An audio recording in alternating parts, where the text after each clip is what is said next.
नमस्कार बच्चों, संस्कृत पाठशाला में आप सभी का स्वागत है।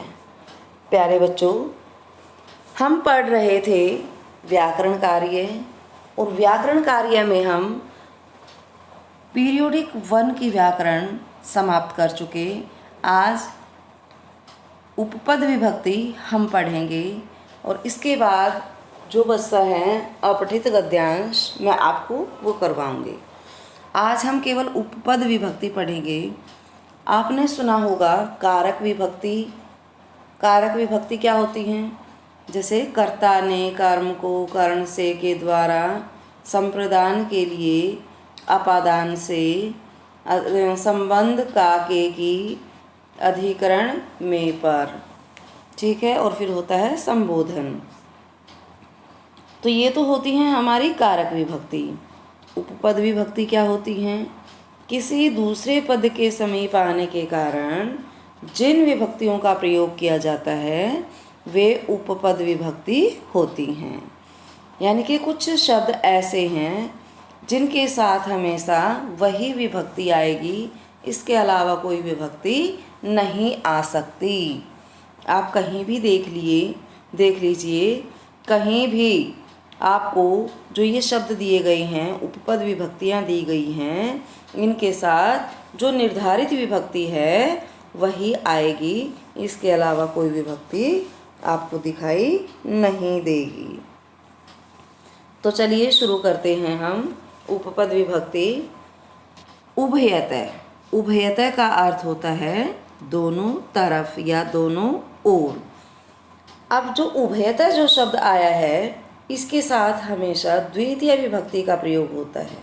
किस विभक्ति का प्रयोग होता है? द्वितीय। तो चलिए हम वाक्य बनाते हैं। नदीम उभयतः वृक्षाः सन्ति। नदी के दोनों ओर वृक्ष हैं। तो उभयतः जो शब्द आया है इससे पहले वाले शब्द में तो क्या कौन सी विभक्ति मिलेगी आपको? द्वितीय। उभयतः के साथ किस विभक्ति का प्रयोग होता है? द्वितीय। परितः। परितः होता है चारों तरफ या चारों ओर।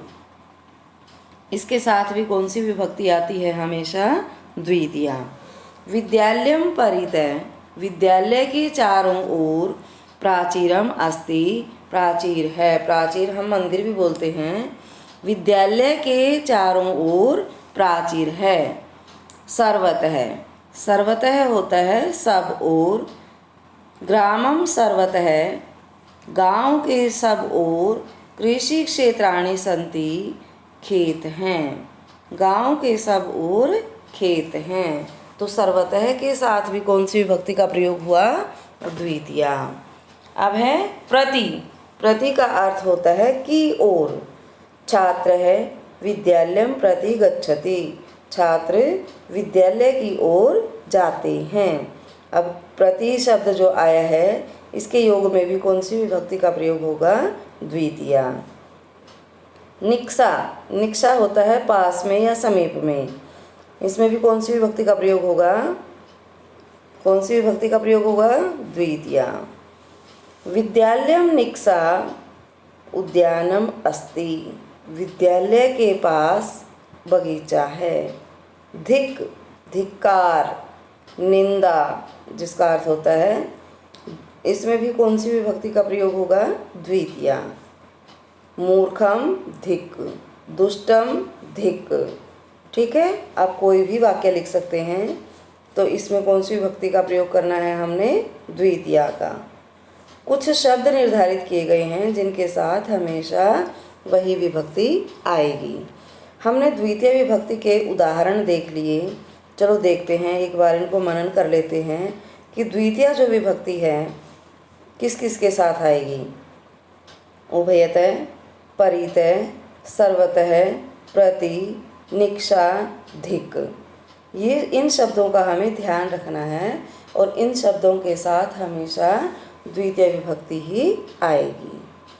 चलिए अब चलते हैं आगे। सह।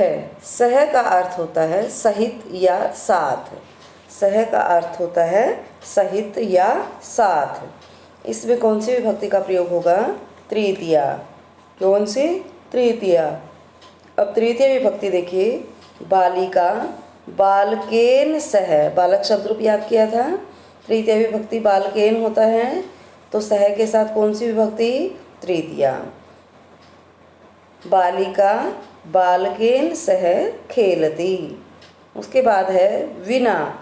विना का अर्थ क्या होता है? बिना। विना का अर्थ क्या होता है? बिना या अतिरिक्त। इसमें तृतीया, द्वितीया और पंचमी, द्वितीया, तृतीया, पंचमी तीनों विभक्तियों का प्रयोग हो सकता है। किसके साथ? विना के। विना के योग में द्वितीया, तृतीया, पंचमी तीन विभक्तियों का प्रयोग इसके साथ हो सकता है। चलिए, ज्ञानेन विना जीवनम वृथा। ज्ञान के बिना जीवन व्यर्थ है, बेकार है। या ज्ञानम विना, अगर हम द्वितीय विभक्ति का प्रयोग करें तो क्या आएगा? ज्ञानम विना जीवनम वृथा। ज्ञान के बिना जीवन व्यर्थ है। अब विना के योग में पंचमी विभक्ति का प्रयोग करके देखते हैं। ज्ञानात विना जीवनम वृथा। ज्ञान के बिना जीवन व्यर्थ है। इसके बाद है अलम। अलम का अर्थ होता है वारण। वारण मतलब हटाना, रोकना। तृतीय विभक्ति का प्रयोग होगा विवादेन अलम, झगड़ा मत करो। विवादेन अलम, विवाद मत करो। कोलाहलेन अलम, शोर मत करो। कोई भी आप वाक्य बना सकते हैं इसके साथ। इसके बाद है नमः। एक और देखिए, समर्थ। एक अर्थ होता है इसका अलम का वारण या रोकने के अर्थ में, दूसरा होता है समर्थ के अर्थ में। तब इसमें कौन सी विभक्ति आती है? चतुर्थी। मल्लह मल्लाय अलम।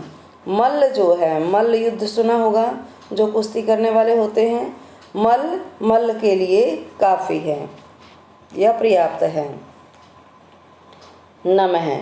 नमः के योग में हमेशा चतुर्थी विभक्ति का प्रयोग होता है। वाक्य देखिए, नमः का अर्थ है नमस्कार। विभक्ति कौन सी है? चतुर्थी। पितृदेवाय नमः। बालक शब्द रूप याद किया था, बालकाय था चतुर्थी विभक्ति में, तो पितृदेवाय चतुर्थी विभक्ति है और नमः नमस्कार। पितृदेवाय, पितृदेवताओं को नमस्कार है। बहि। बहि का अर्थ होता है बाहर। क्या होता है बहि का अर्थ? बाहर। तो इसमें कौन सी विभक्ति का प्रयोग होगा? पंचमी। कौन सी विभक्ति? पंचमी। विद्यालयात् बहि बालकः खेलन्ति। विद्यालय से बाहर बालक खेलते हैं। ऊपरी। ऊपर। ऊपरी का अर्थ क्या होता है? ऊपर। वृक्षस्य उपरि मर्कटः सन्ति क्रीडन्ति। वृक्षस्य, वृक्ष के, उपरि ऊपर, मर्कटः बंदर, क्रीडन्ति खेलते हैं। वृक्ष पर बंदर खेलते हैं। तो ऊपरी के योग में कौन सी विभक्ति का प्रयोग हुआ? षष्ठी। अधः।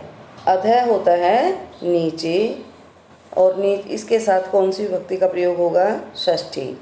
वृक्षस्य अधः, वृक्ष के नीचे, पथिकः उपविशति, पथिक बैठता है। वृक्ष के नीचे पथिक। पथिक जो होता है राह चलने वाला, बटोही जिसको हम कहते हैं, पथिक बैठता है। अंतः, अंदर या भीतर। अंतः के योग में भी द्वितीय विभक्ति, षष्ठी विभक्ति का प्रयोग होगा। विद्यालयस्य अन्तः, विद्यालय के अंदर, छात्रः पठन्ति, छात्र पढ़ते हैं। विद्यालय के अंदर छात्र पढ़ते हैं। तो हमने आज क्या किया है? उपपद विभक्ति।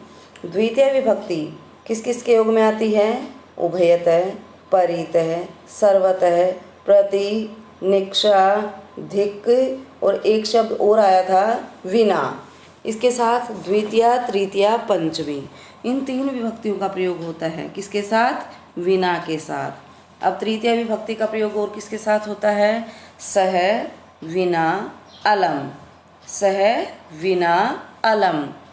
आपके पाठ्य पुस्तक में दिए नहीं गए सह साकम समम सार्धम, ये शब्द भी जो हैं इनके साथ भी तृतीया विभक्ति का ही प्रयोग होता है।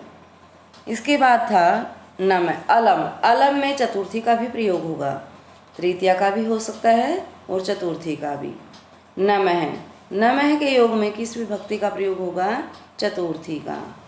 इसके बाद बहि, ऊपरी, अधः, बहि, बहि में पंचमी विभक्ति, ऊपरी, अधः, अंतः, इनमें होगा षष्ठी विभक्ति का प्रयोग। आज हमारी उपपद विभक्ति पूर्ण हुई। आप सब क्या करेंगे? अपनी अभ्यास पुस्तिका में सुंदर सुंदर लेख में इन उपपद विभक्तियों को लिखेंगे। ठीक है, आज के लिए बस इतना ही। बाकी कार्य इसका हम कल करेंगे। तब तक के लिए धन्यवाद।